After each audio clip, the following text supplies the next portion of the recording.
नमस्कार मित्रों, कैसे हो? आशा करता हूँ बढ़िया और प्रसन्न होंगे। चलिए प्रसन्नता के साथ आज हम पढ़ेंगे पूर्णांकों में गुणन व भाग। बेसिक से सीखेंगे हम। चलिए पूर्णांकों के गुणन भाग से पहले हम समझ लेते हैं कि पूर्णांक किसे कहते हैं। जैसे हमने अंक देखे हैं, गिनने के लिए हम अंकों का प्रयोग करते हैं कैसे? 1 2 3 4 5 6, इस प्रकार यह गिनती है हमारी, जो कि हम गिनने के लिए प्रयोग करते हैं। ये क्या है? यह है धनात्मक संख्याएं। ये धनात्मक है। इनको प्राकृत संख्याएं बोलते हैं। कहां से शुरू होती है? 1 से शुरू होती है और कहां तक जाती है?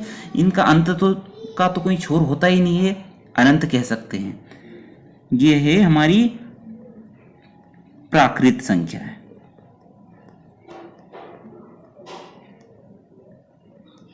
परंतु कई बार हमें जीरो की भी आवश्यकता पड़ी, तब क्या करें?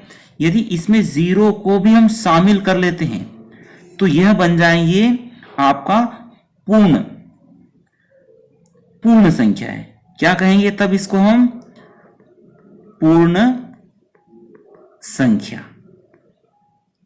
1 से यदि शुरू है तो इसको बोलेंगे हम धनात्मक संख्या है, इसको प्राकृत संख्या बोलते हैं। यदि शून्य भी शामिल कर ले तो बन जाएगी पूर्ण संख्या। परंतु कई बार हमें ऋण की संख्याओं की आवश्यकता पड़ी, जैसे ऋण 1, ऋण 2, ऋण 3, ऋण 4। कब जरूरत पड़ती है? जैसे मान लो बैंक से हमें पैसे जमा किए तो धन में, बैंक से पैसे लिए तो उस दशा में हमें ऋण की आवश्यकता पड़ेगी। जैसे तापमान यदि ऊपर है, गर्म है, तो धन में, यदि नीचे जाएगा तो तब हमें माइनस यानी ऋण की आवश्यकता पड़ेगी। यह संख्या क्या है? यह संख्या हमारी ऋणात्मक संख्या है। ठीक। अब इनको सभी को यदि मिला ले तब बनता है हमारा पूर्णांक। क्या बनता है? पूर्णांक। यदि इन सभी को हम मिला लें तब बनता है हमारा पूर्णांक। यानी पूर्णांक संख्या वे जिसमें ऋणात्मक धनात्मक सभी प्रकार की संख्या शामिल कर लें तो हमारा बन जाता है वह पूर्णांक। पूर्णांक समझ गए होंगे। चलिए इस पर हम संक्रियाएं देख लेते हैं कि किस प्रकार से इसमें संक्रियाएं होती हैं। चलिए गुणन देख लेते हैं कि गुणन की संक्रिया किस प्रकार से होती है। उदाहरण देख लेते हैं हम। 4 में यदि 8 का हम गुणा करेंगे, ठीक है। अब 4 का निशान क्या है? 4 का निशान कुछ नहीं है तो धन है। 8 का भी निशान क्या है? धन है। 4 और 8 32। ठीक। यदि ये 4 और 8 यदि ऋण के रहे तब पहले गुणा तो वैसा ही रहेगा, 4 और 8 32। परंतु 4 धन का है और 8 ऋण का है तो धन ऋण ऋण होगा। ठीक। यदि 4 यदि ऋण का रहे और 8 धन का रहे तब 4 और 8 32 और ऋण धन ऋण।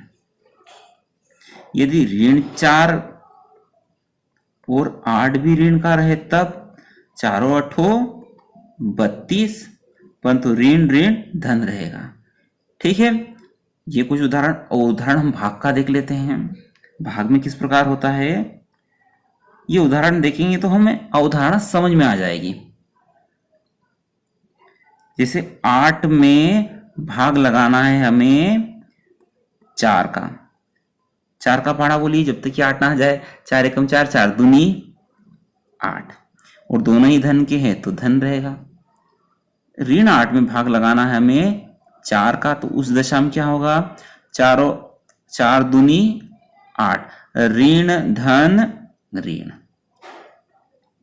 यदि 8 में ऋण 4 का भाग लगाएंगे तो उस दशा में क्या होगा? उस दशा में भी होगा 4 एकम 4, 4 दूनी 8 और धन ऋण ऋण। यदि 8 भी ऋण का रहे और 4 भी ऋण का रहे उस दशा में क्या होगा? 4 दूनी 8 और ऋण ऋण धन। आप क्या देख रहे हैं कि गुणन और भाग की संक्रियाओं में निशान एक जैसे ही है। यदि समान चिन्हों के गुणा करें, यानी समान चिन्हों के हम गुणा करेंगे तो धन प्राप्त होगा, और असमान चिन्ह धन ऋण या ऋण धन का गुणा या भाग करें तो हमें ऋण प्राप्त होगा। अभी क्या सीखा हमने यह सीखा कि धन और धन का गुणा होगा तो धन प्राप्त होगा, ऋण का गुणा ऋण में होगा तो भी धन प्राप्त होगा। ठीक है, उसी प्रकार यदि धन का भाग आप धन से लगाएंगे तो भी आपका प्लस ही प्राप्त होगा।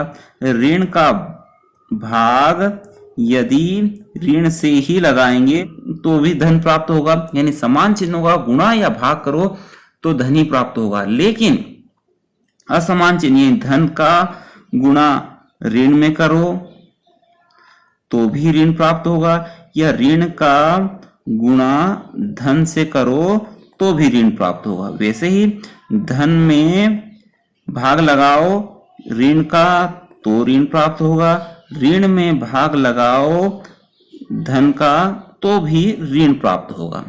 आशा है ये चिन्हों का मैजिक आपको समझ में आया होगा। चलिए कुछ प्रश्न देख लेते हैं। जैसे यहाँ पर 2 का गुणा 11 में करना है या 11 का गुणा 2 में करना है। 11 एकम 11, 11 दूना 22, दोनों ही धन के हैं तो परिणाम में भी धन आएगा। यहाँ ऋण 4 का गुणा ऋण 6 से करना है, यानी 6 चौक 24, और दोनों ही ऋण के तो परिणाम भी धन का आएगा। समान चिन्ह है तो धन आएगा। ठीक, अब 15 का गुणा 1 में करना है, असमान चिन्ह है तो 15 एकम 15, असमान चिन्ह है तो ऋण आएगा। उसी प्रकार 13 का गुणा करना है 8 में, 13 8 96, असमान चिन्ह है तो क्या आएगा ऋण। 14 का गुणा करना है 7 में, 14 7 98 98, दोनों ही धन के हैं तो चिन्ह भी धन का आएगा। 12 का गुणा करना है 10 में, 12 धाम 120, और चिन्ह क्या है, चिन्ह असमान है तो ऋण आएगा। उसी प्रकार से यहाँ देखिए आप 4 का गुणा करना है 3 ऋण 1, तो 4 एज इट इज रखेंगे क्योंकि हमको कोष्टक पहले हल करना है।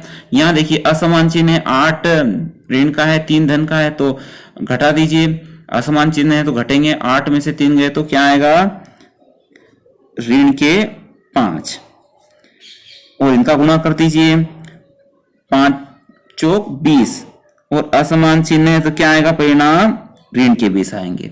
ठीक, उसी प्रकार से यहाँ देखिए अब इनको एक साथ में ही करते चलते हैं गुणा। देखिए यहाँ पर ऋण ऋण समान चिन्ह है तो इन दोनों गुणा करेंगे क्या आएगा, यहाँ पर धन हो जाएगा। ठीक है, अब इसका और इसका गुणा होगा, उस दिशा में क्या होगा, ये धन का ये ऋण का, असमान चिन्ह है तो फिर क्या हो जाएगा यहाँ पर ऋण। अब देखिए यहाँ पर भी ऋण है, यहाँ पर भी ऋण है, समान चिन्ह है तो परिणाम क्या आएगा धन का आएगा, और धन की लिखने की आवश्यकता रहेगी नहीं, तो गुणा कर दीजिए। 3 चंग 18 और 18 दूना 36 और 36 एकम 36, तो परिणाम क्या आया हमारा 3 पछे 36। अब इधर देखिए ऋण 15 है, ऋण 18 है, लेकिन मध्य में क्या दिखाई दे रहा है शून्य, और शून्य का गुणा किसी छोटी से छोटी या बड़ी से बड़ी संख्या में भी करोगे तो शून्य ही आएगा, और शून्य न तो धन का है न ऋण का। ठीक, अगला देखिए 7 का गुणा करना है 50 माइनस 2 में, तो पहले हमें कोष्टक हल करना पड़ेगा, तो 7 एज इट इज, और कोष्टक हल करेंगे तो देखो यहाँ पर असमान चिन्ह 50 धन का है, ऋण के 2 है तो 50 में से 2 जाएंगे तो कितने बचेंगे आपके 48। ठीक है, अब गुणा कर दीजिए, 7 8 56 का 6 हासिल के 5, 7 चौक 28, 28 और 5 कितने हो जाएंगे 33, परिणाम क्या आया 336।